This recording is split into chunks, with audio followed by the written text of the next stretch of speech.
beautiful souls. It's Robin, and you're listening to the Live Life Balance podcast. I'm so excited that you dropped by today, prioritizing you and your wellness. This podcast is for my empty nester mamas, women who are getting close to this new chapter, who have dipped one toe in, or who are fully embracing this new phase.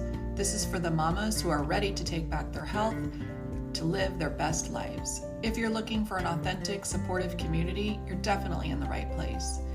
It's a space for us to learn how to prioritize ourselves again. I'll be your guide, pointing you to ideas and tools that you can experiment with to see what feels good for you. You'll also hear guests talking about their journeys and what's worked for them. Together, we're going to learn how to use the 1% shift method to create little shifts and habits that, who knows, maybe become your non-negotiables to feel your best.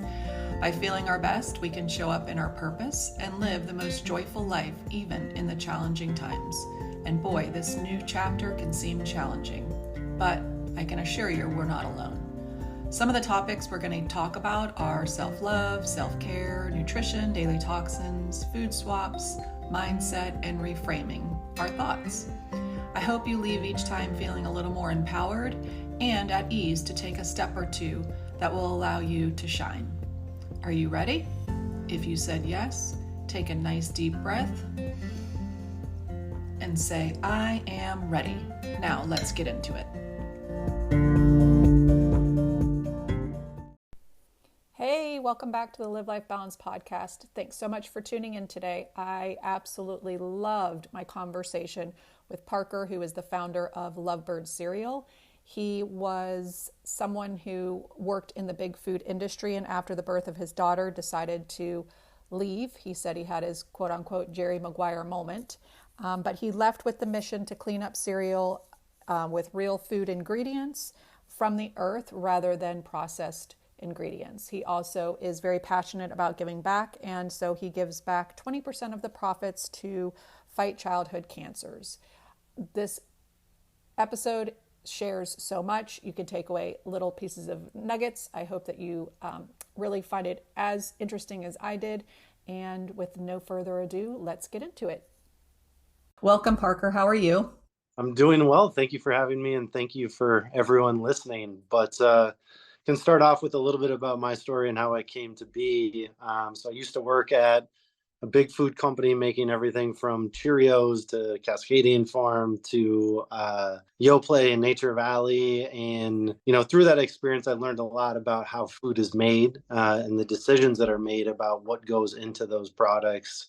And I would say about halfway through my time there, I became aware of food as medicine with my own healing journey, battling a few autoimmune conditions and learning about the power of diet, which was just kind of the beginning for me. And obviously there's a lot of other things involved with that healing process, but that kind of opened my eyes to the power of food.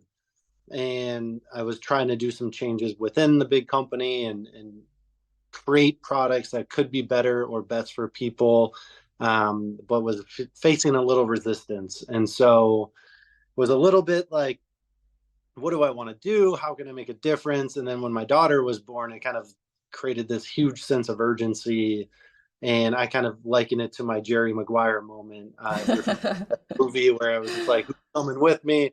I want to make a difference. How can I make a difference? And I combined my passion for food, both the making of it and also the power of it, and really took up the mission of cleaning up junk food. As I think you look at some of the statistics, it's pretty staggering. Over 70% of our diet is ultra processed junk food. And it's no shock that over half of the population has at least one or more chronic diseases. And so there's a big link between it. There's obviously a lot of other factors involved, but I think the primary factor is what the food is that we're putting into our body. That was the mission. And then the fighting childhood cancer part, I wanted to kind of redefine the role of business. I was tired of business just being spreadsheets and numbers, and you really lose connection, especially with food where it's so emotional because you are serving something that's eats. I wanted to kind of redefine what business can be and use it as a force for good, and take up a charitable cause with a donation percentage that would make any former boss squirm in their chair, because I mean, what Lovebird, our mission, why we exist, is to make a difference, and we do that through cleaning up these toxic ingredients from our food system and creating a best for you product that's third party tested. Literally, I think it's the cleanest product that's ever been made in a packaged food form. And then also fighting childhood cancer and staying true to that mission, which I'm pretty excited about. I mean, I think a lot of companies have these missions or charitable causes about, donating 1% of net sales or something to save the whales, and they never wound up doing it because they're never profitable. And we're still a startup, we're not profitable, but we've still donated over $15,000 to fight childhood cancer, which I'm pretty proud of. So I mean, quite simply, from the ingredients on the front of the box to our charitable mission, there's no gimmicks. I'm trying to keep it as honest and real as possible. And really, every time we make a box of cereal, I envision, someone coming over to my house and I'm serving it to them, right? And I want to make sure it's perfect. And there's been plenty of bumps along the way in terms of entrepreneurship, but that's kind of the somewhat condensed version of how I came to be.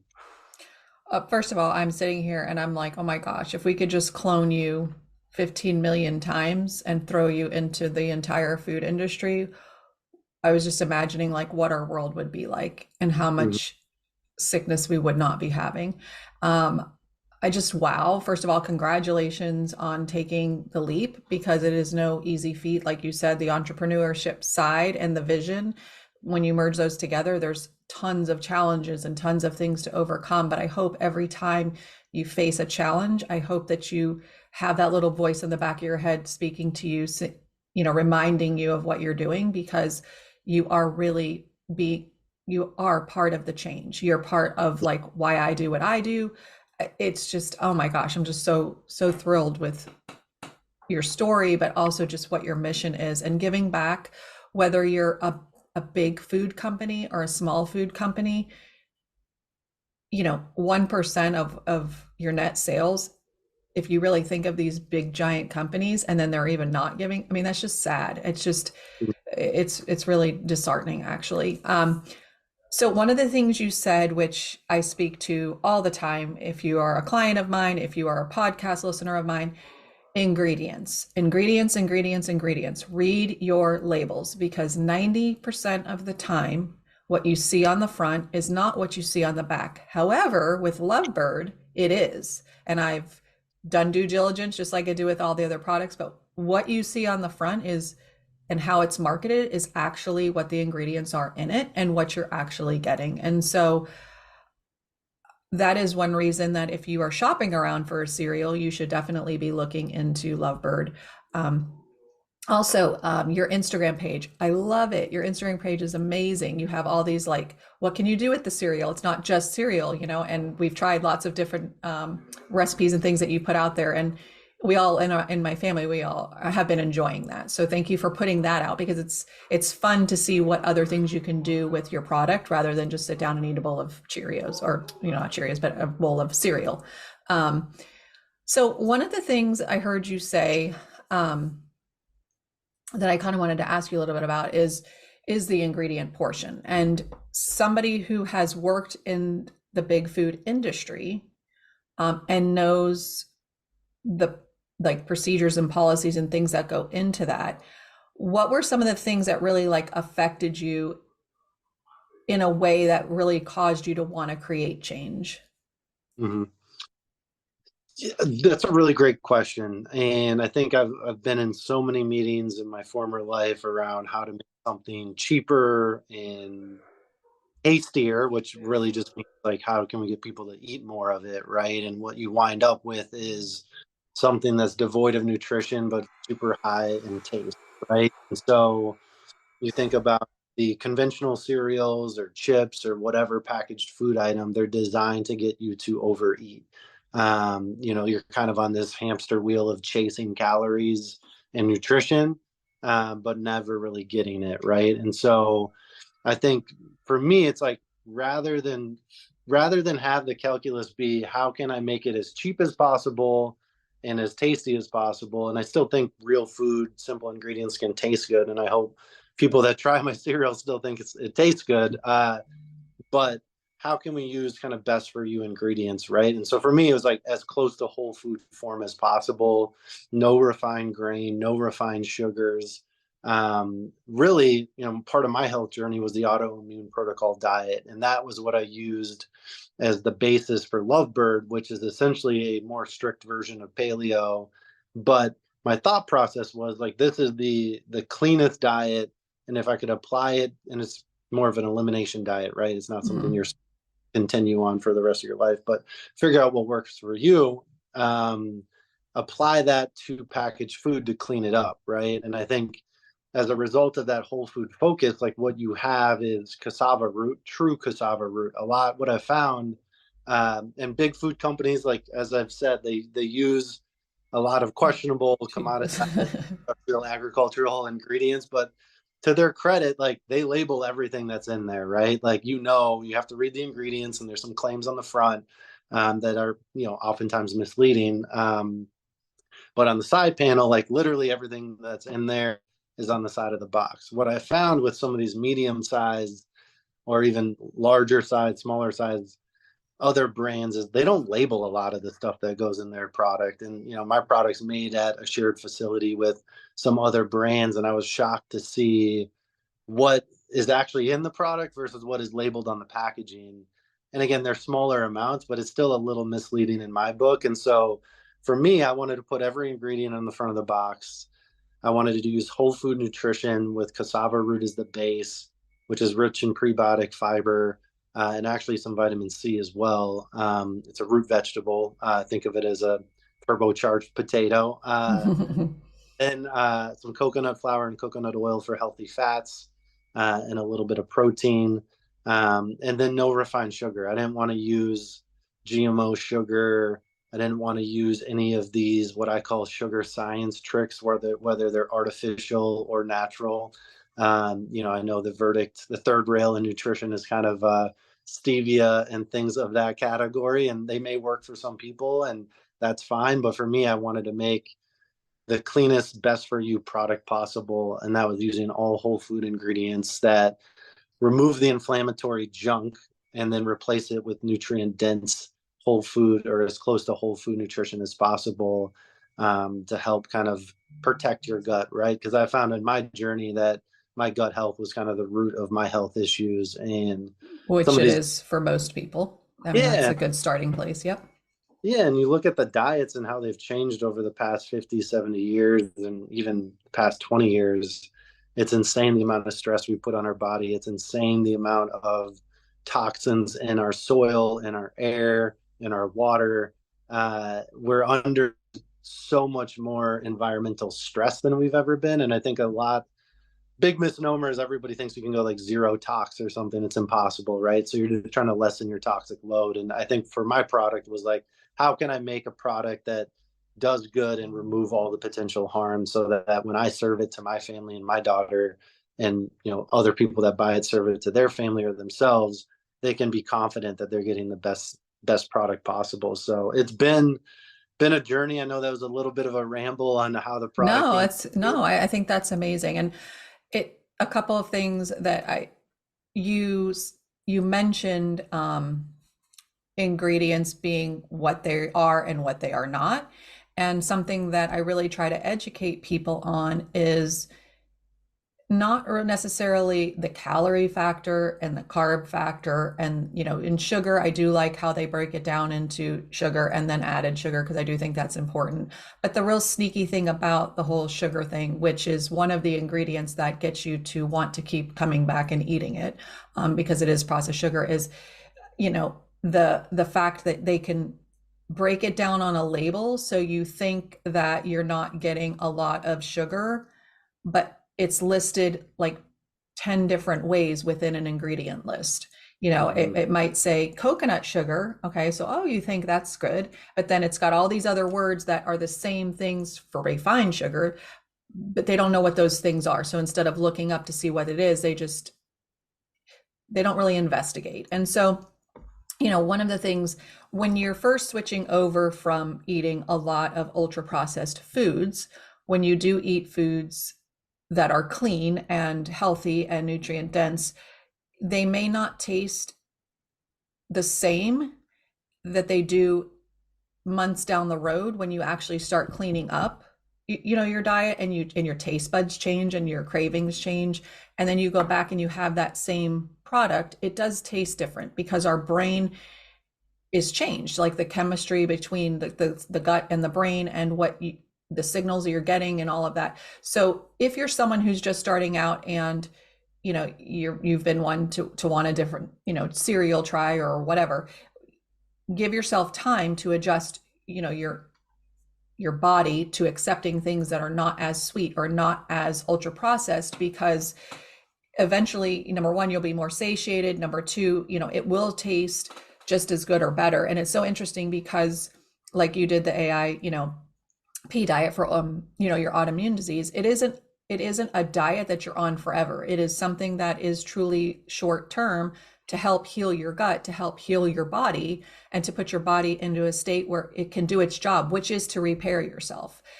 So again, if you're someone who's struggling with autoimmune diseases or different things, when you go to your doctor, and if they're not recommending any lifestyle changes, you might want to just second guess and perhaps search around for other people also, because sometimes we need to eliminate things in order to change our body. When you were talking about the things that you see when you were in watching how things were made and things that aren't really on the label that are in, I find one of those ingredients to be natural flavors. And I would love to hear your take and your conversation on that, because from my research and my experience personally, natural flavors is a word, or words that can hide a lot of stuff, chemical based. If it's lemon natural flavor, well, why isn't it just a lemon or a lemon essential oil? So what Mhm. is your knowledge on natural flavors in the big Mm. world industry? Yeah, I think it's a great question and kind of a rabbit hole. But I think like one story that sticks out to me from my time in Big Food, I remember specifically being in a meeting talking about a new yogurt that we're going to launch. And I asked a question like, why can't we just use like real strawberries? Like, isn't that enough? And they're like, well, strawberries don't really have much flavor. And I was kind of in shock, because I was like, if anyone's ever eaten a strawberry, like a juicy, ripe strawberry, they're phenomenal. What has happened, natural flavors have really co-opted taste buds, right? And Mm-hmm. so you ask kids like, what does a grape taste like, or what does a watermelon taste like, or even a banana taste like? And if they are eating a lot of ultra processed food and candy and things like that, like their taste buds are skewed, right? Like it's super high sugar, super high potency flavor. And really natural flavors, like similar to how I feel about sucralose and all these other like artificial sweeteners, and now this new wave of natural sweeteners, like the processing is the same, just the base is a little different.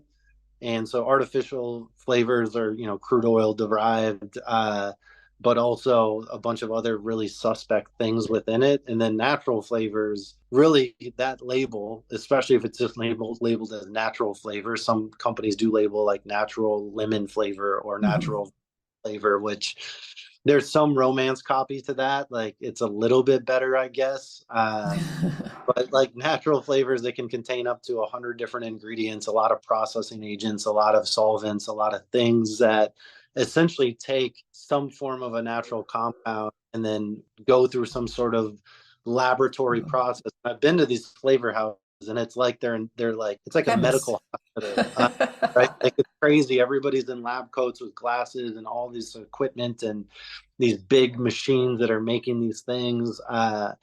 And the fact that you don't know what's in it, legal will never tell you what's in it. Mm. It's kind of this black box. And I think, that's my experience on like the other side of the firewall. And then being in these facilities that make the product, I was actually shocked when I saw grain-free cereal that uses natural flavors. I saw their actual like inbound container of it, and it was 80% natural, 20% artificial, but they label it as natural. Like there's a lot of like, There's just loopholes. It's to me, it's a term for a loophole to give the company permission to make a concoction that they don't have to disclose.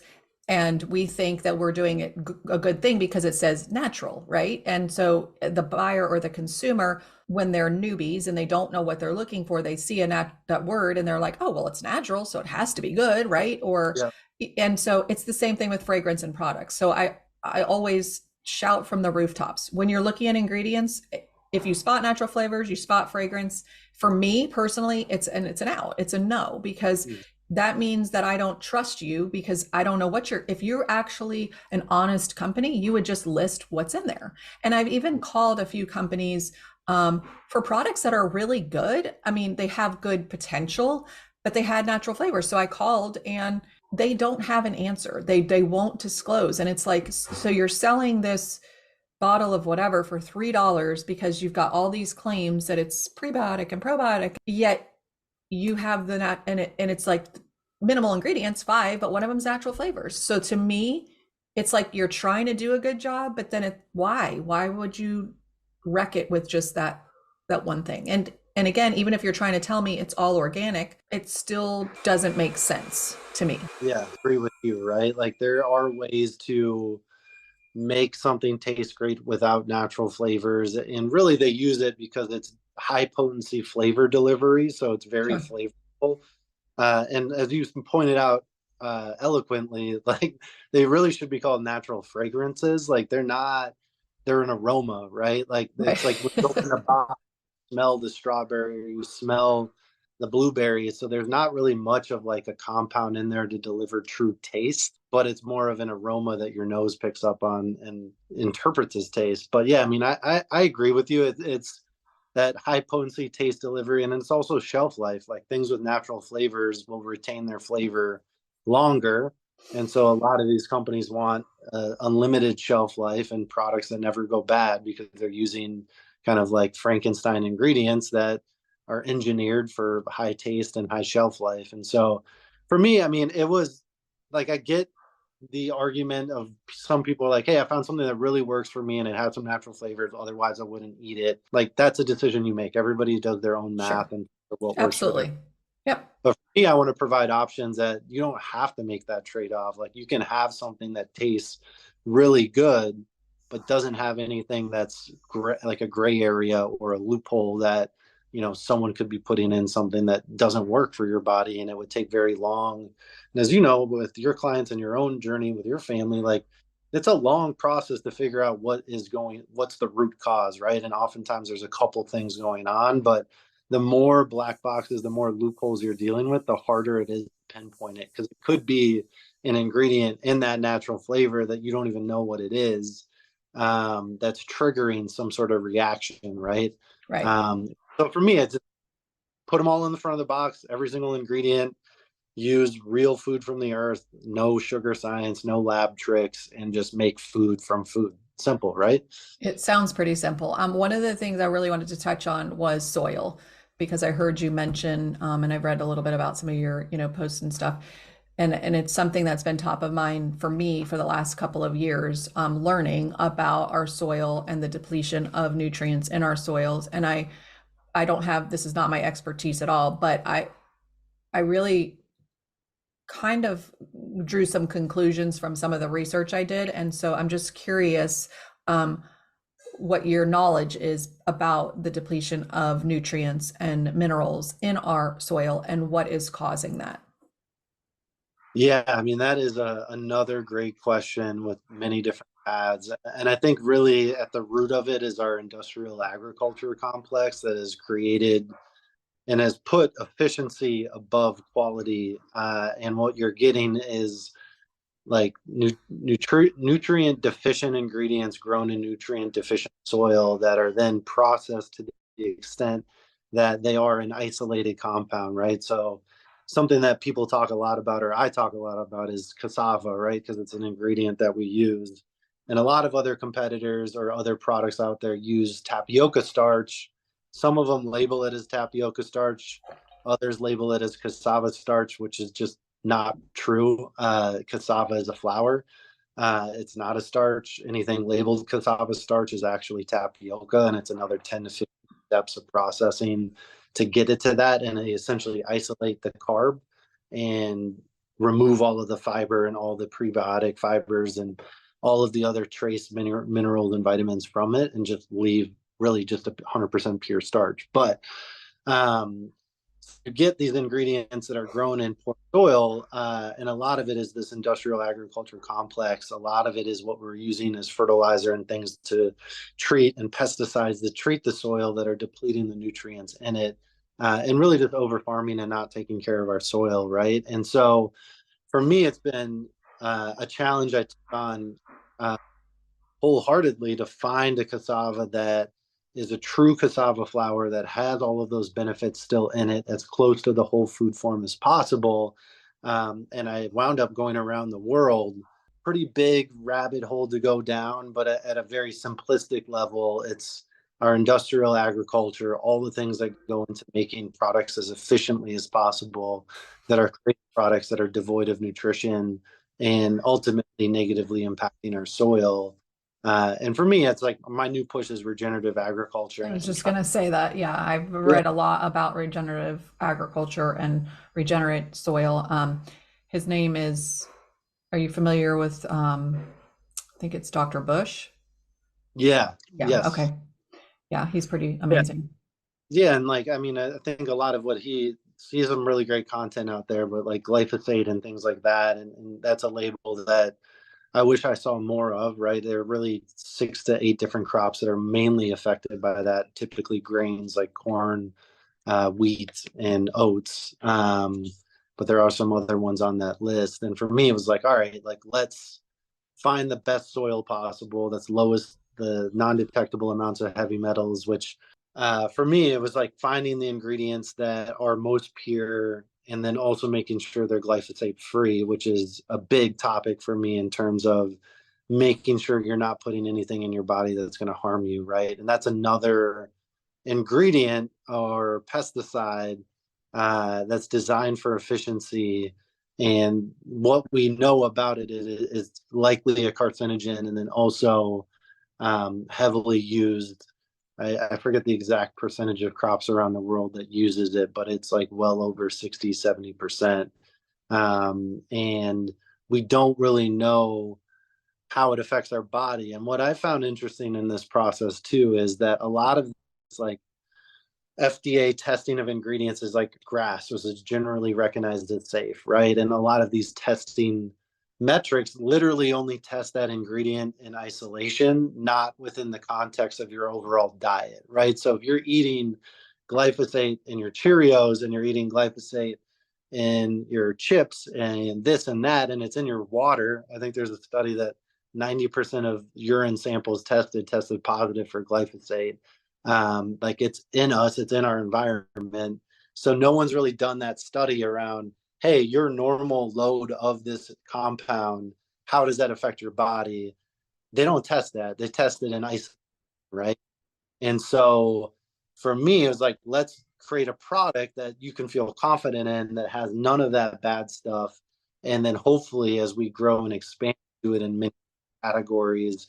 And I really honestly hope people copy what I do, because that means that real change is happening, right? I would love to see big food companies put all their ingredients on the front of their box. I would love for them to get behind glyphosate free claims. Like I would love for them to do all of these things. We're Clean Label Project certified, which tests for over 200 to 300 different toxic chemicals, from pesticides to preservatives to phthalates and all these different things in your food.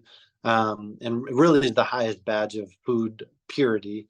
So, I mean, I know that was a long, winding road. I just think that, it's a fact of life. It's not something you need to like panic about, but it's sort of like you control your own destiny, and like seek out products, support brands, support local farmers that have more control of their soil, and avoid commoditized products and industrial agriculture type products to the extent that you can and your budget allows, right? And so, there is power in the people. There is power with your vote in terms of what you buy and what you choose to support.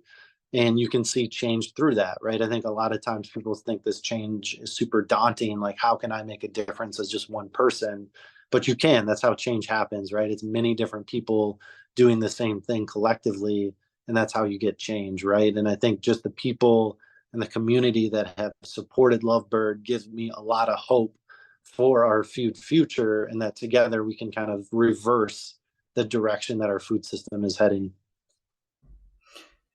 I mean, that's like almost like a standing ovation from me because that was so good.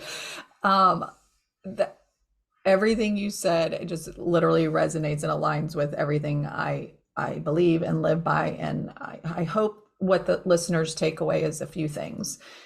The conversation about glyphosate. FDA, just in simple terms, they allow a certain amount in a product and they will deem it okay.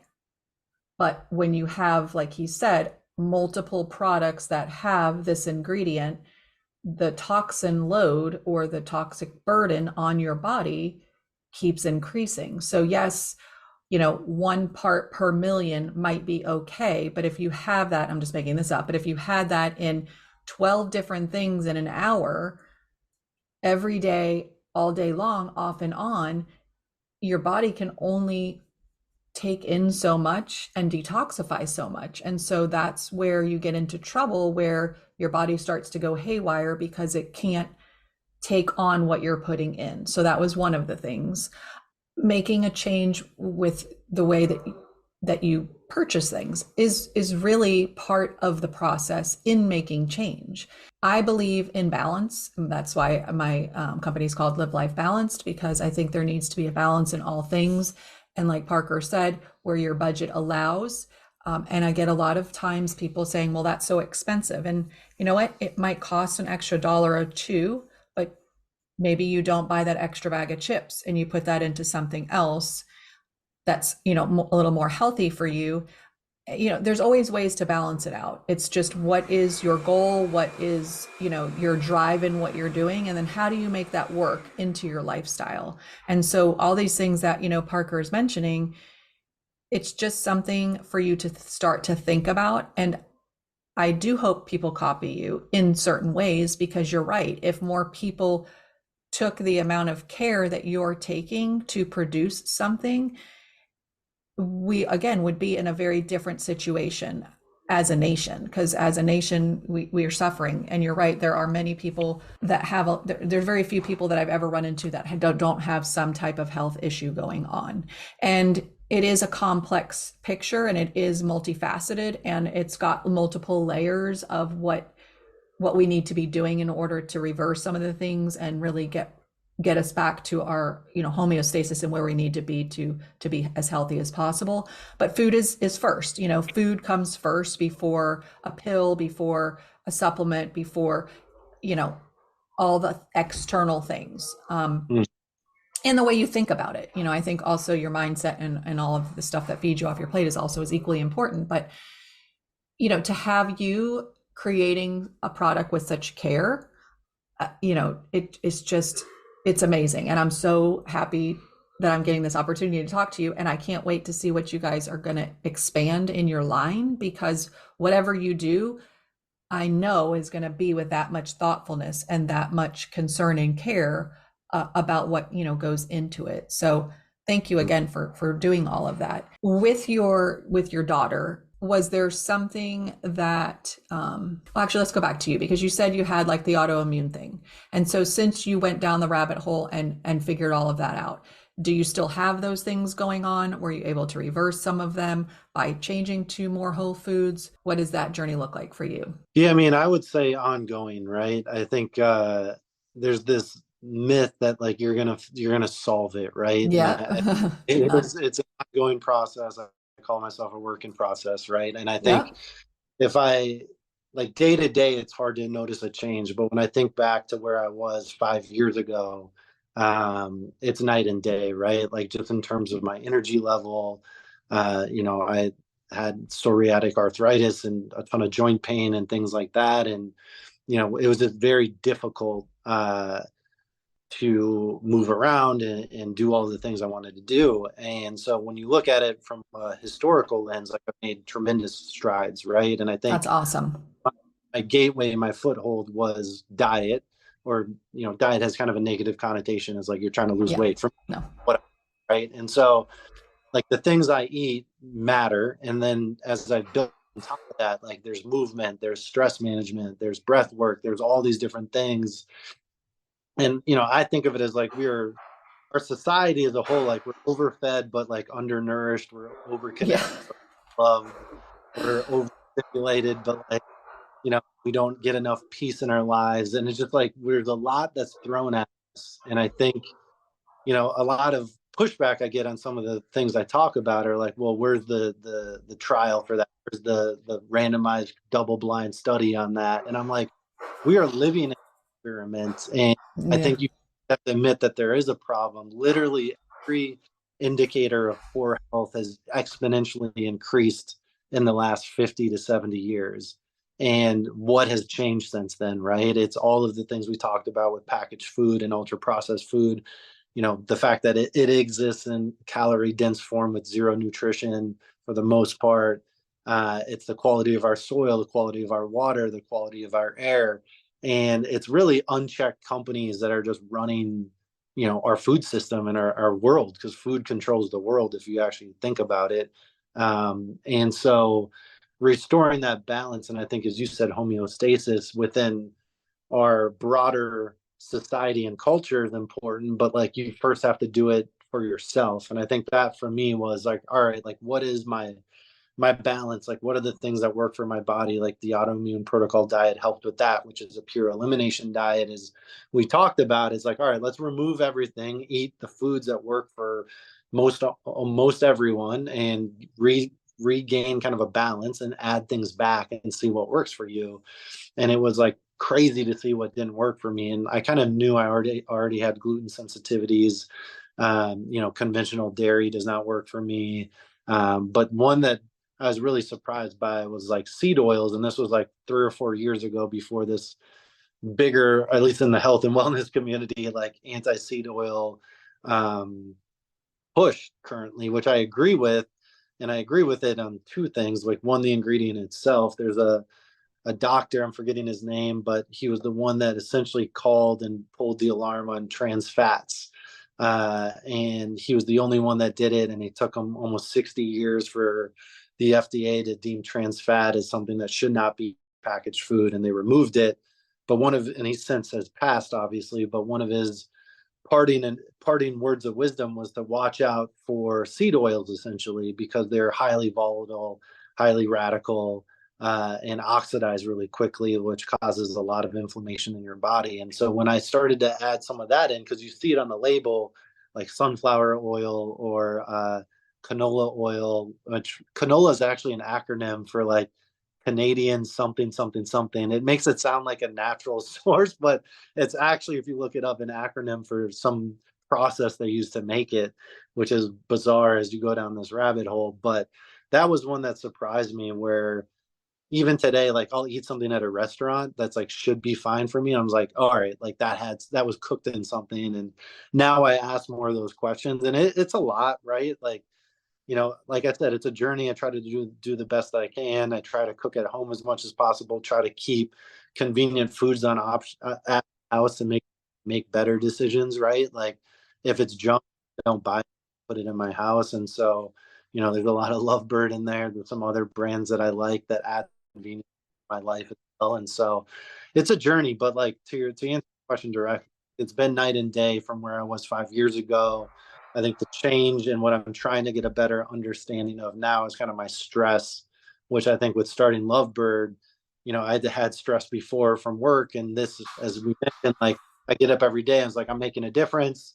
I'm doing it for our food, for kids and families that are fighting childhood cancer. And so that's a lot of motivation. But on some days it just feels like a lot, right? It's overwhelming, and trying to institute more mindfulness and just walks outside in the morning and before I go to bed with my kids, and just trying to put the phone down. And I think that's been kind of my biggest source of stress that has triggered some flares for me. But my diet, I feel like, is in a pretty good spot. but it's more so some of these extracurriculars with stress. And then movement was a big impact for me too, just getting out there and moving my body. You know, talking about, yourself from a holistic lens and kind of viewing out, and it is a journey, and it's a constant journey. There is no end to health and wellness, and that's what people need to understand. It there's one step forward, two steps back. It's a dance, and it's a constant motion. There is no finish line until you're no longer here. That's the finish line, but it's like, while you're here, you have to dance, and you have to work on one part, whether that's your diet or, movement or whatever. And then you have to realize that once that's under control, other things will pop up. But when you have an autoimmune condition, or you trigger certain things, trigger it, right? And so it's just learning what those are. But again, it is a process. It's a constant moving wheel that you have to keep on.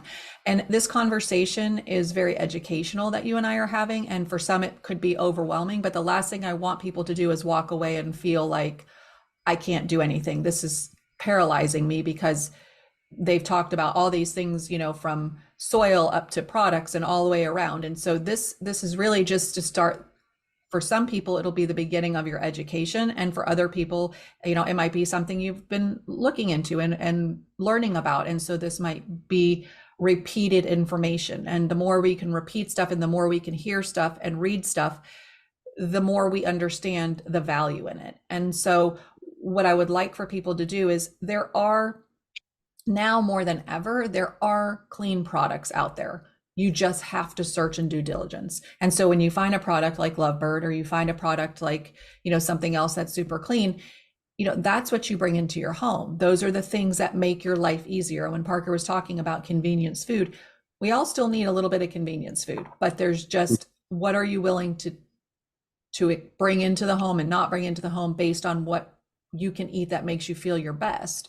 And so the more Lovebirds that we get, right, the more products he creates, but then the more companies that catch on and start doing, the more products that we have the capacity to bring into our home. And it's a balance again. And there are definitely some companies out there doing good. It's just about learning who they are. And for me, that's a continuous journey also, because some companies are really clean and good, and then they sell out, and then you're like, whoops, been duped, now I got to move on, but it's like, don't stress about if you're eating something and it turns out not to be what you thought. You just move on. You just, and your body does repair itself. So as you're moving away from certain foods that are triggers for you, and you're eating healthier, more nutrient dense things, your body will recover from whatever it was that was being put in your body. But I do feel like just doing diligence by looking at your ingredient labels, researching the company a little bit if it's new to you. But where can people find Lovebird? Like, what stores are you in? Yeah, you can find Lovebird on my website, lovebirdfoods.com. You can also find the store locator there to find a grocery store near you that carries it, but we're at Whole Foods and Sprouts. And a bunch of like Fresh Time in the Midwest, Fresh Market in the Southeast. So depending on where you are, there's probably Lovebird not too far away. And I would just kind of build on what you said, right? And I think that's good, because, you and I, and probably some listeners as well, have gone down many different rabbit holes. And what I always come back to with whatever fad diet is around, and, depending on what your health goal is, mine was just like energy and feeling good, right? It wasn't necessarily losing weight, which for some people that is what they're trying to do, right? And what they need to do. But for me, I always come back to like, eat whole foods, read your ingredient labels, try not to eat anything you can't pronounce or don't know what it is. Walk. I think just like people think movement, like, oh, I got to go do, lift a ton of weights or run 10 miles a day. It's like, no, just going for like a 20-minute walk, like 4 or 5 times a week, like reduces your all cause mortality by like, I think like 70+%. Like, it's just like moving your body, right? Like eating good things, moving your body, and prioritizing sleep. And there's a bunch of things you do underneath that to help enable those things. But those are the things I try to focus on, because there's so many different things out there.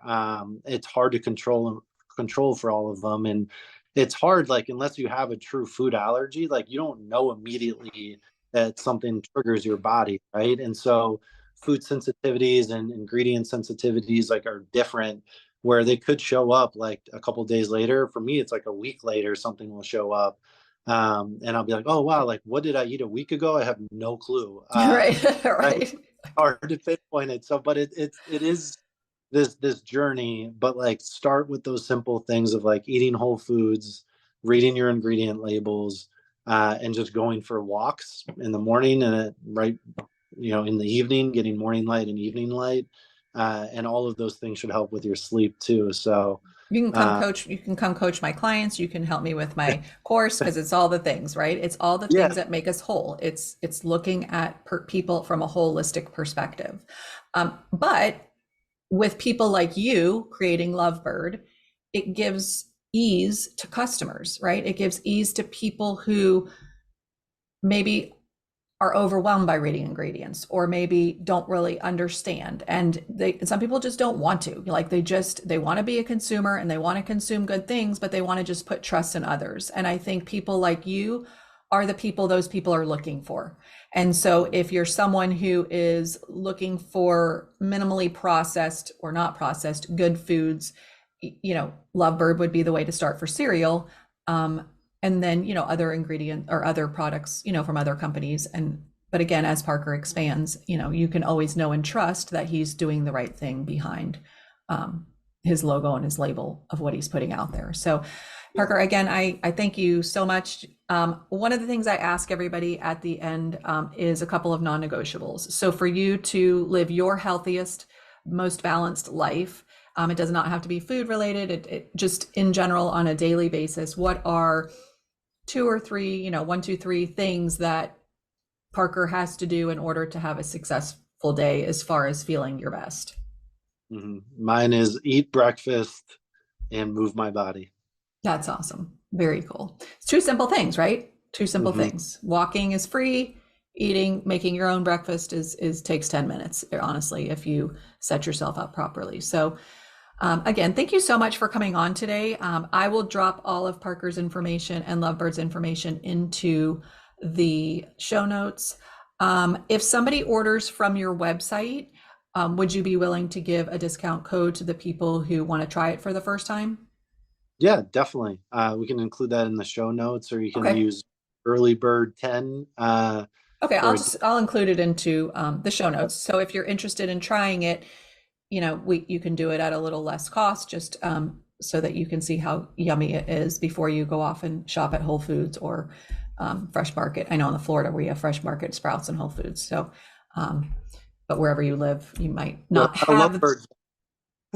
That's right. We love our best. How'd you come up with the name, by the way?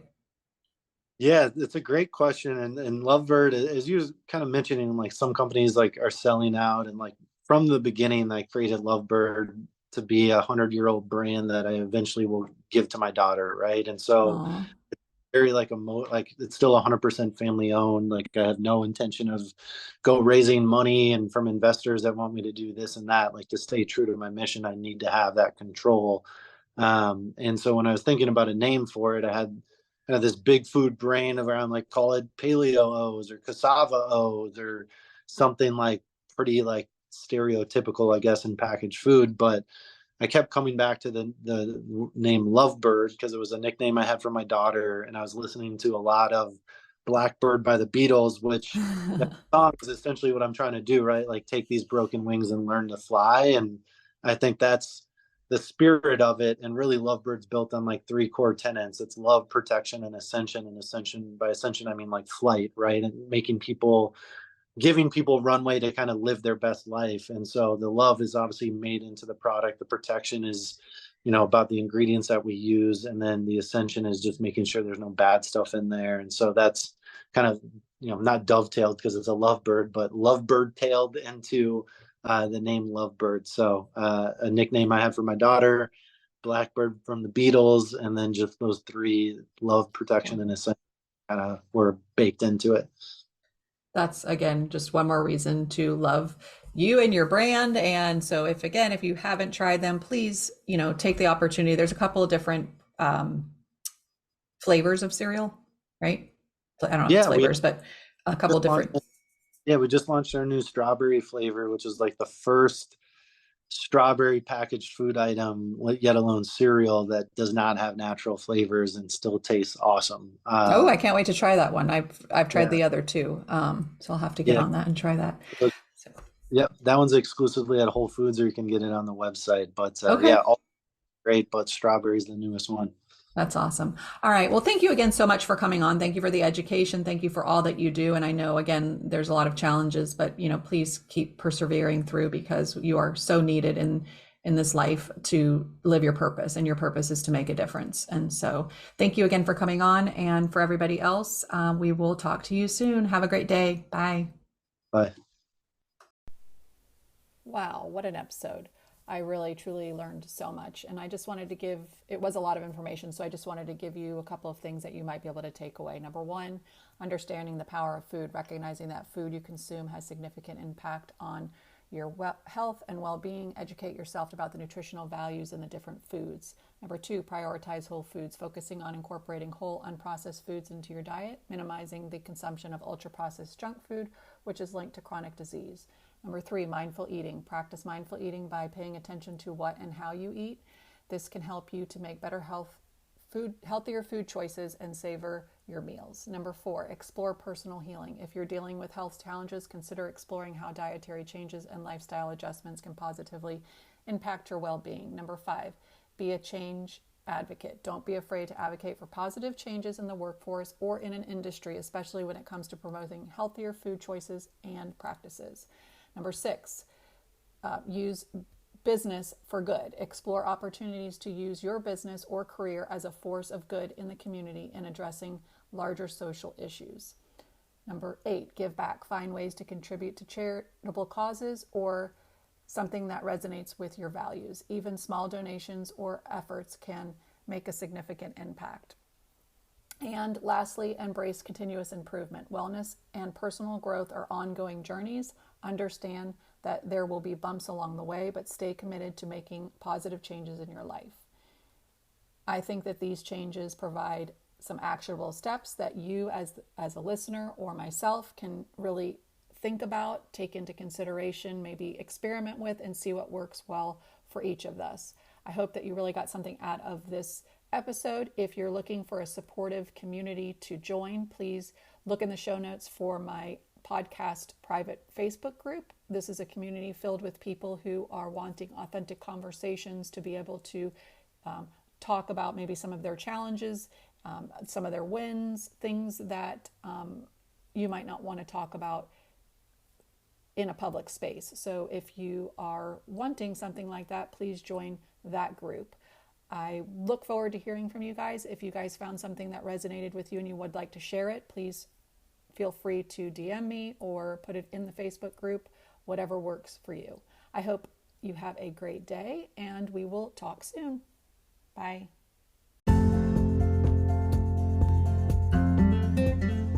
Thanks for tuning in today. I loved being here with you. I hope that you got something from today's episode. I'd love to hear what resonated with you.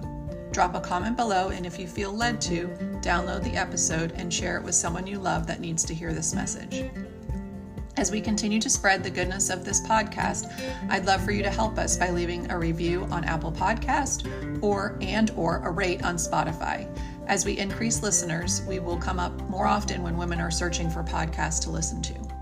To stay connected with me, you can check out my social media pages at Live Life Balanced with Robin. You can check out my website at livelifebalancedwithrobin.com. You can book a discovery call. And if you're looking for a way to get started right now, you can opt in for my new quick guide for the empty nester refresh. You can join my wait list for my new course, It's Your Time, which is going to be launching soon, which I'm super excited about. And as always, thank you for letting me be part of your day. It truly means a lot that you're allowing me to be on your wellness journey with you. Until next time, find peace, love, and light by breathing, being present, and allowing for all possibilities to happen.